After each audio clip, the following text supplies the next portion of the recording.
ये जो मेरी इक्वेशन है ln of p over 1 minus p, इसको जरा देखते हैं। ऐसा करते हैं, एक्सेल खोल लेते हैं, लेट्स ओपन ऑलराइट जी। सो लेट्स से हमारे पास क्या फंक्शन हमने बनाया था,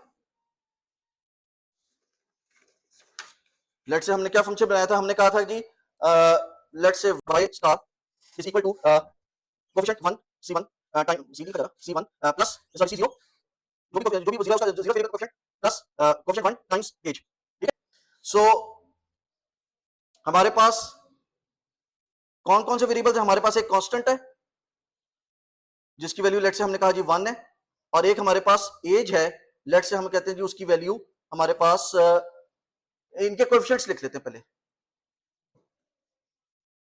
हमारे पास किसी तरीके से हमने जिस तरह बात की कि जी किसी तरीके से हमारे पास कोएफिशिएंट्स आ गए, लेट से इसका कोएफिशिएंट हमने -1.7 लिखा था, इसका चले -26.524 लिख लेते हैं, 524, और इसका कोएफिशिएंट लिख लेते हैं 0.781053।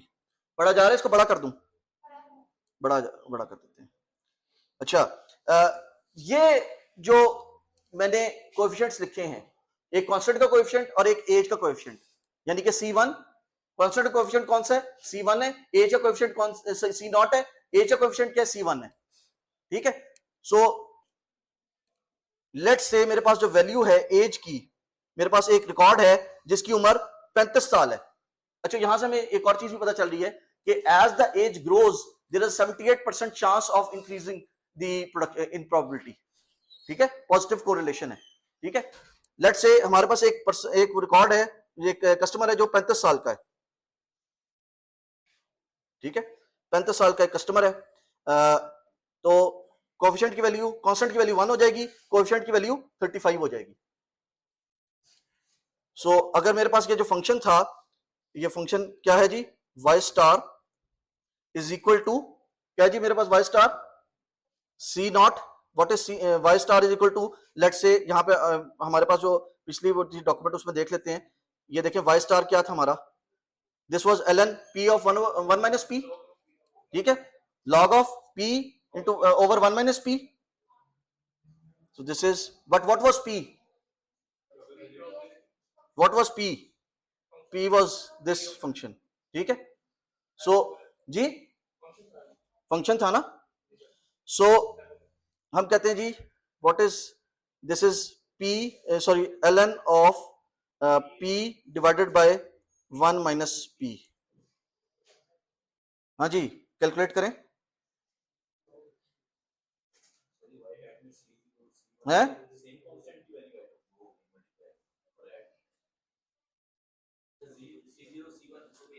है, ये देखे ना, ये यार ये देखो, ये वाई हैट को मैंने क्या कहा है, W0 plus W1 plus W2, ये वाला, this is my Y hat ना। तो यहाँ पे Y star is this and also Y star is this, Y star इन दोनों चीजों के बराबर है ना, this was equal to Y star and this was equal to W0 plus W1 x1 plus W2 x2। ठीक है, सो यहाँ पे मैं कहता हूं इज इक्वल टू, यहां पे लिख लेते हैं इज इक्वल टू प्रोडक्ट सम, ये इसके अंदर एक प्रोडक्ट सम का फंक्शन इसके अंदर नहीं है, प्रोडक्ट सम का फंक्शन नहीं है इसके अंदर, ये सम प्रोडक्ट है, सम प्रोडक्ट है। ठीक है, सम प्रोडक्ट क्या करता है, आप इसे जितनी वैल्यूज देंगे वो कोरस्पॉन्डिंग वैल्यूज को मल्टीप्लाई करेगा और ऐड कर देगा। तो मैं इसको कहता हूं जी प्रोडक्ट सम करना है इन कोएफिशिएंट्स का, जो मैं बार बार यूज करूंगा इसलिए इसको हार्ड कोड कर देते हैं, और किसका, इन वेरिएबल्स के साथ। तो मेरे पास जो आंसर आया वो आया 0.812855। ठीक है जी, ये फॉर्मूला पुट किया, ये जो ऊपर फॉर्मूला लिखा है वाई स्टार का, जो ऊपर फॉर्मूला लिखा हुआ है, ये वाला फॉर्मूला पुट किया है, ये वाला फॉर्मूला पुट किया, 1 times C not plus 35 times 0.78। ठीक है, ये वैल्यूज पुट किया तो मेरे पास 0.8 आ गया, but this is also equal to log natural. So यहां से मुझे पता चलता है जी what is my p, what is my p, p was this function, e was this function।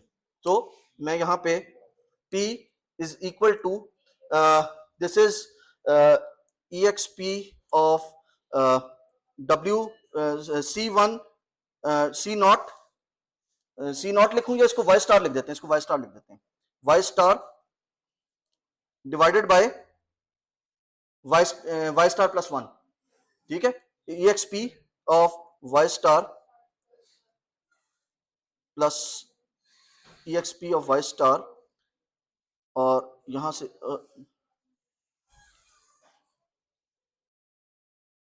ये कंबाइंड है डिवाइडेड बाय प्लस 1, उससे जस्ट थोड़ी सी बड़ी वैल्यू, ठीक है। सो ये भी हम यहां पे कर लेते हैं, वाई स्टार हमने निकाल लिया, this is equal to exp of this value divided by exp of G10 plus 1, ठीक है। तो मेरे पास आ गया 0.692718. So probability is 69%. When the age is 35 years, the probability is 69 years. What if the age was 36 years? What if the age was 36? ये क्या हो गया? 36 years.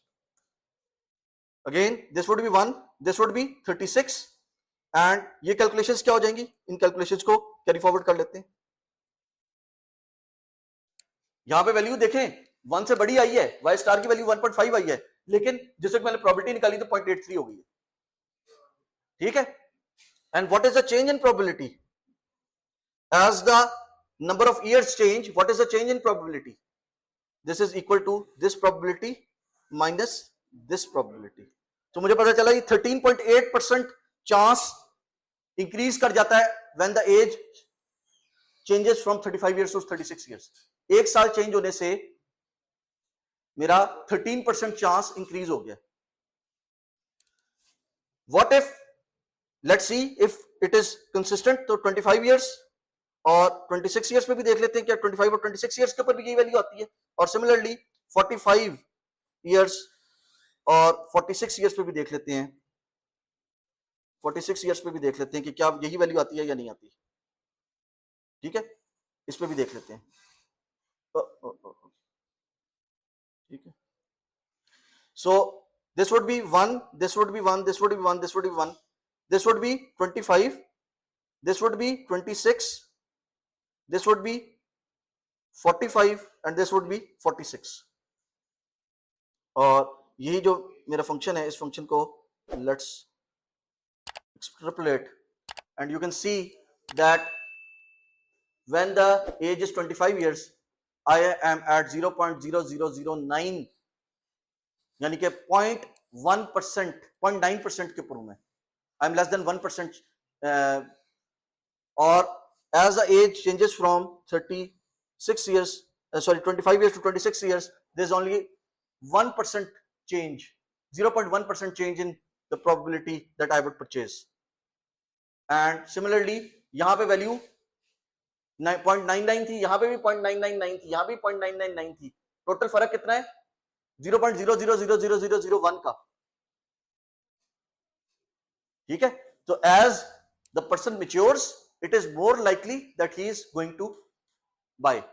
And जिस तरह छोटे होते हैं तो लगता है इतना लंबा साल है, ठीक है, जब बड़े हो जाते हैं ये यार अभी परसों तो शुरू हुआ था, ठीक है, मुक भी गया, ठीक है। तो यहां पे भी इसी तरह है कि जब आप छोटी एज में देख रहे हैं तो 13% चांस है, और बड़ी एज में देख रहे हैं तो उसी एक साल की वजह से आपका जो टोटल फर्क पड़ रहा है सिस्टम के ऊपर, जो 0.000001 का फर्क पड़ रहा है, ठीक है। चीजें ऊपर वाले कर्व के ऊपर मेंटेन हो गई भी हैं। लें, वैसे तो 76 हमारे उसमें नहीं था, लेकिन चले हम ऐड कर लेते हैं आपके कहने के ऊपर। आप कहते हैं जी 75 एंड 76 को देख लें। हमने तो कहा था कि हमारी मैक्सिमम एज शायद 55 है, लेकिन आपकी बात को करने के लिए 75 और 76 देखते हैं क्या करता है, और इन दोनों को एक्सट्रापोलेट कर लेते हैं। ठीक है, अब 1 पे आ गई है क्योंकि इतनी वैल्यू इतनी बड़ी होगी कि वो इसके कैलकुलेटर की फील्ड में नहीं आ रही, इसलिए उसने उसको जो है वो 0.999999 पता नहीं कितने नाइन्स हैं तो राउंड ऑफ करके उसको 1 कर दिया।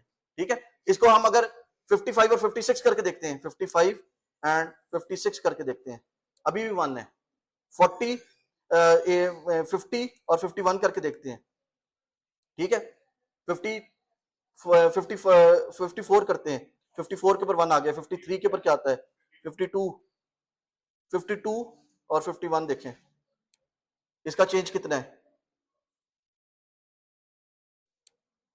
7 जीरोस लग चुके हैं।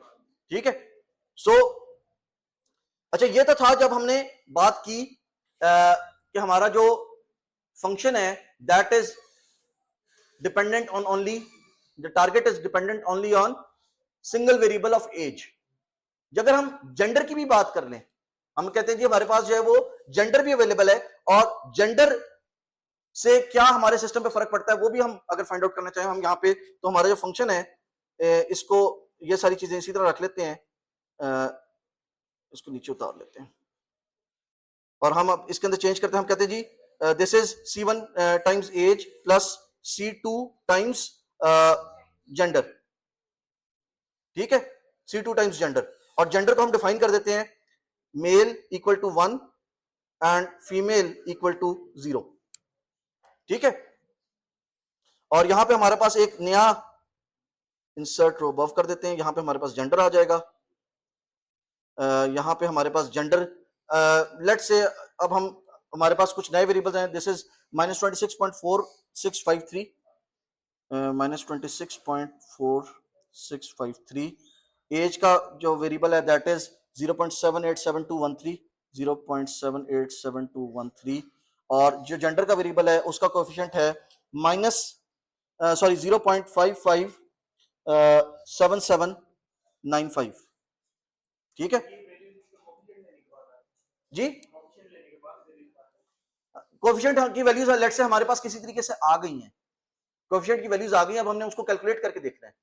ठीक है, and now this equation is यहां पे इन इक्वेशंस में कोई फर्क नहीं पड़ेगा, फर्क कहां पे पड़ेगा इस फंक्शन की उसमें फर्क पड़ेगा, this would now be a sum of products, sum prod of this set and this set. ठीक है, जेंडर की वैल्यू में लिख देता हूं, जेंडर की वैल्यू है let's say this is 35 year male, so इसको हम कर देते हैं दिस इज 35 ईयर वुमेन कर देते हैं, दिस इज 35 ईयर्स वुमेन, तो ये क्या हो जाएगा, यहां पे 0 आ जाएगा। ठीक है, अगर मैं 35 ईयर मेल करना चाहूं इसको, let's do 35 year old male, so मेरे पास जो फंक्शन है ये देखिए, मेरे पास 74% से आई क्लाइम टू 83%, 74% से 83% पे आ गया हूं, मेरे पास तकरीबन 9% का चेंज आ गया, इज इक्वल टू, यानी कि जेंडर चेंज होने से मेरे पास तकरीबन 9% का चेंज आ रहा है। ठीक है, जेंडर चेंज होने से कितना फर्क आ रहा है, 9% का, एंड अगेन मेरी कोई वैल्यू 1 से ऊपर तो नहीं गई ना। अच्छा, व्हाट इफ, यहां पे देखिए, यहां पे मेरे पास 35 ईयर ओल्ड के लिए 69% डेटा था, 69% चांस था कि वो मेरा जो मेरी शॉप से परचेज करेगा आइटम, लेकिन यहां पे जेंडर साथ में साइन होने से I have a surety level of 74% at least, या 83%, 74% या 83% कि वो परचेज करेगा या नहीं करेगा। Similarly what would happen if I change the age by now 1 36 year women and 36 year male. ठीक है, इनको बोल्ड कर लेते हैं, इनको सेंटर कर लेते हैं, और 1 1 कौन है भाई, 36 सॉरी 26 नहीं 36 और 36 and this is 0 and this is 1। ठीक है 36 यहां पे 35 ईयर ओल्ड फीमेल थी। अब फीमेल की एज चेंज करने से हमारे पास कितना फर्क पड़ेगा? पहले हमारे पास 1 साल की चेंज करने से 13% फर्क पड़ रहा था। अब हमारे पास कितना फर्क पड़ेगा जब हम वुमेन को 35 ईयर ओल्ड वुमेन को 36 ईयर ओल्ड वुमेन के साथ कंपेयर करेंगे। और सिमिलरली हम 36 ईयर ओल्ड मेल को 35 ईयर ओल्ड मेल को 36 ईयर ओल्ड मेल के साथ कंपेयर करेंगे। तो हम ये देखना चाहते हैं कि हमारे सिस्टम में कितना फर्क पड़ रहा है। So let's say this is, इन दोनों को एक्सट्रापोलेट कर लेते हैं एंड यू कैन सी कि 83% से I jump to 91% when talking about a 35-year-old male and a 36-year-old male. And similarly, 35-year-old female was at 74% and 36-year-old female is at 86%. ठीक है, तो तकरीबन 12% का फर्क यहां पे है, 12% का जंप है ईयर ऑन ईयर। अगर हम जेंडर की वैल्यू सेम रखें तो, अगर जेंडर की वैल्यू सेम रखें तो हमारे पास कितना फर्क है? 12% का। अगर हम इसकी वैल्यू जो है वो सिर्फ जेंडर की वैल्यू चेंज करें तो हमारे पास 9% का फर्क है। The probability that the person would purchase an item from our store or not. इसी तरह अगर मैं कहूं जी what if the person was let's say 25 years old, 25 year female women and 25 year male. ठीक है, 125 this is 0 and this is 1 and this is 25।